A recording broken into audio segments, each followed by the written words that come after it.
आज हम बात करने जा रहे हैं कि माता पिता जब बच्चों से दुर्व्यवहार करते हैं, मारपीट करते हैं, बात बात पर उससे दुत्कारते हैं, तो किस प्रकार बच्चे घर से भाग जाते हैं। एक शिक्षक समाज में रहता है और ऑब्जर्व करता है समाज को कि कहाँ क्या होता है और उसका परिणाम क्या हो रहा है। इसी कड़ी में एक घटना थी कि एक विद्यालय से कुछ बच्चे घर छोड़कर भाग जाते हैं। उसमें लड़कियां भी होती हैं, तो हालांकि बाद में वो मिल जाते हैं, लेकिन उसके बारे में पता लगाया गया तो पता चलता है कि बच्चों से घर पे मारपीट होती थी।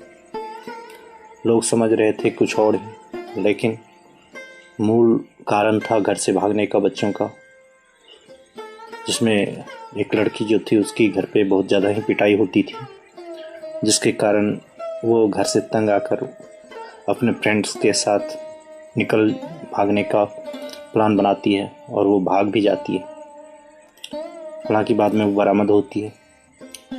ऐसे कई उदाहरण हैं हमारे समाज में जहाँ पेरेंट्स अपने बच्चों से दुर्व्यवहार करते हैं। उन्हें नहीं करना चाहिए ऐसा। बच्चे हैं, वो असहाय होते हैं, उन्हें क्या पता होता है।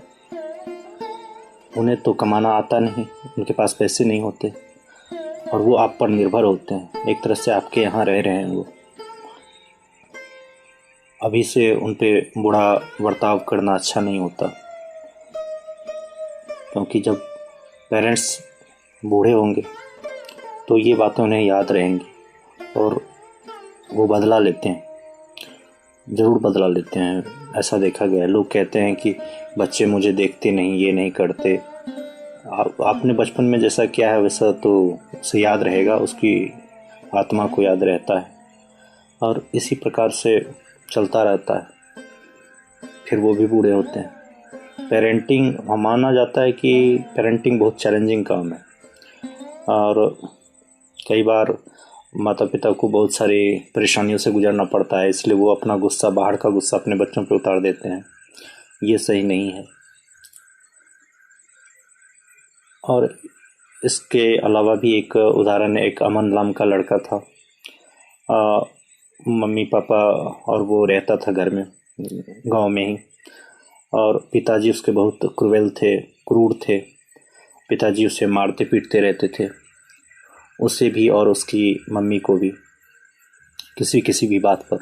एक दिन अमन से कांच का गिलास टूट गया तो पिताजी ने उसकी बहुत निर्दयतापूर्वक पिटाई कर दी और बहुत बुरी तरह पिटाई कर दी। और बाद में भी उसे लाड़ दुलाड़ कुछ नहीं किया कि हाँ भाई तुमको मार दिए तब चुप हो जाओ, बच्चे गुस्से में मार दिए, ऐसा कुछ नहीं। पिता की आंखों में हमेशा निर्दयता और क्रूरता ही भरा रहता था। तो इस घटना से वो बहुत विचलित हुआ, वो बच्चा। उसने सोचा कि पिताजी तो कुछ देखते ही नहीं और मेरी परवाह ही नहीं करते। मैं जीऊँ या मरूँ, इनसे उनका कोई वास्ता ही नहीं रहता। मैं ऐसी ज़िंदगी नहीं जी सकता। इसलिए वो बच्चा वहाँ से भाग जाता है अपने घर से। रात में ही अपने बैग में कुछ कपड़े लेता है और वो भाग जाता है। भागकर रात में जंगल के रास्ते से वो शहर पहुंचता है। जंगल में उसे डर भी लगता है, हालांकि वो बगल के छोटे शहर में पहुंचता है और वहाँ वो एक चाय की दुकान में काम करने लग जाता है।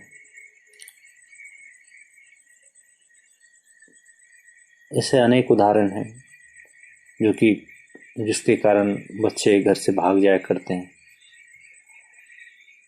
और बाद में उन्हें तकलीफ होती है। चाय की दुकान पे बच्चे का क्या भविष्य है? घर ऐसा हो जहाँ सभी लोग सुखी और आनंदित रह सकें, बाहर से आकर उन्हें अच्छा लगे। घर ऐसा होना चाहिए। धन्यवाद।